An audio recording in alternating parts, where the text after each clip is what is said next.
Hi everyone, and welcome to another video from despairrepair.com. In this video we're going to show you how to keep animals out of the engine bay. A bit of an unusual topic, yet it may cause a lot of problems. So stay tuned.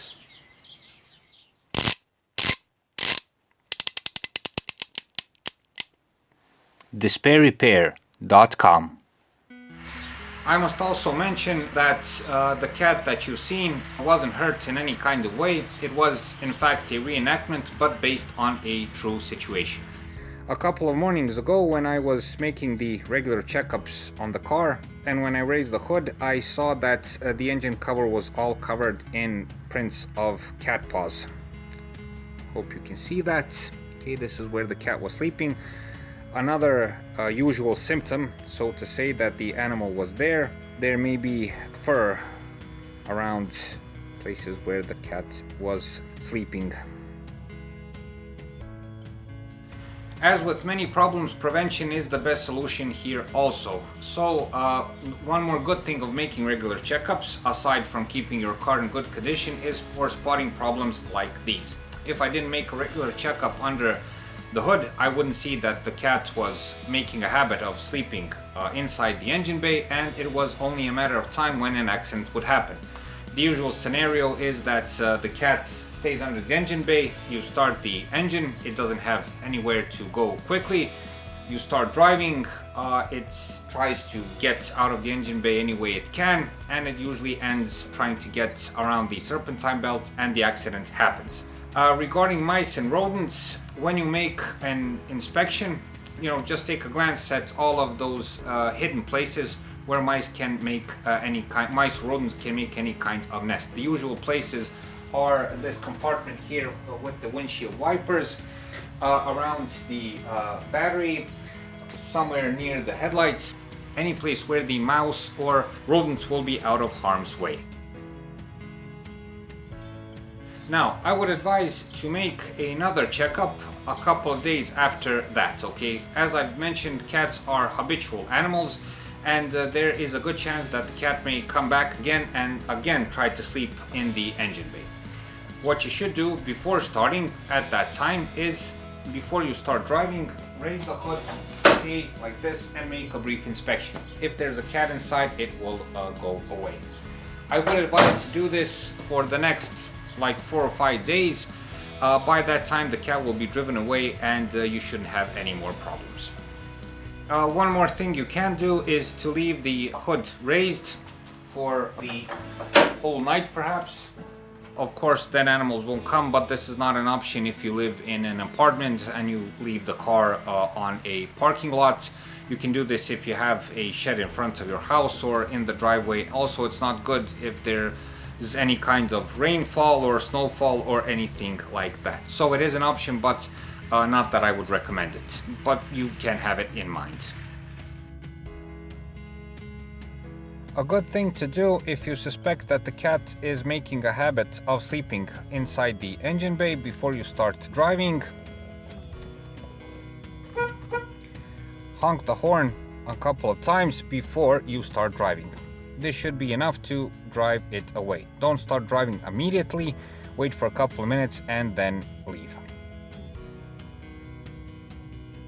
One more thing you can do is take a woman's stocking like this one and fill it with some sort of repellent, namely something that has a smell that cats don't like mothballs or something like that. So take the stocking, fill it with the repellent, and leave it where the cat wants to sleep. Just remember that you should take it out of the engine bay, of course, before you start driving, so it doesn't fall somewhere in the engine and cause damage. Regarding a repellent, I used a plastic cleaner spray. It was good both for cleaning the engine cover and driving the cats away. This is just an idea, worked for me, perhaps it can work for you. One more thing you can do is hit the hood like this before you start driving. Don't use too much force so you don't bend the hood, just so much to cause the cat to run away. Now that's it regarding cats. As you've seen, all you need to do is spot the problem on time, be vigilant for a couple of days, and the cat will be driven away, and usually the case is that you solve the problem. But with mice it's different. Mice are, at least regarding the car, a serious problem. Mice, especially during the winter season and in search of food, move inside the engine bay. Through the engine bay, if there are any kind of holes, they will get inside the passenger compartment and start making nests. They will eat virtually through almost anything except metal. They will eat through the car installation, which is the most dangerous. They will eat through insulation. They will eat through carpets, anything that they find suitable that they can perhaps feed on. Also, they will try and make a regular habit of either visiting the car or making a nest somewhere. For instance, in my wife's car, they made a nest under here, okay, under this plastic central console, believe it or not. And the worst part is that they leave feces behind them, which is also dangerous.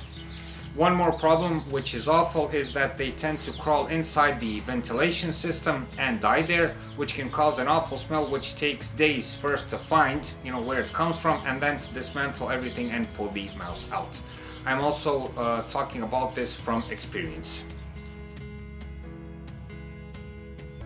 The usual symptoms that you have a mouse or other kind of rodent inside the car is either things will stop working, mainly the electrical or electronic parts of the car, because the mouse may have bitten through the installation, and a foul smell. So when you notice any of these, you should make an inspection as soon as possible. One of the most important things you should do in order to drive mice away is always keep the passenger cabin clean. So any kind of leftovers, chips, crisps, anything like that will be a major magnet for mice. Mice always search for some kind of food supply, and if they can find food on a regular basis inside the passenger cabin, they will be a regular visitor. So if you like to eat in the car, if kids like to eat in the car, always try and clean everything once you finished driving. Avoid parking the car near dumpsters or garbage cans. Both are major food sources for mouse and other kinds of rodents. Especially avoid parking the car at a close distance. Pay attention to this if you have a mouse problem on a regular basis and you don't know what the cause may be. Also, if you can, try changing parking spaces from time to time.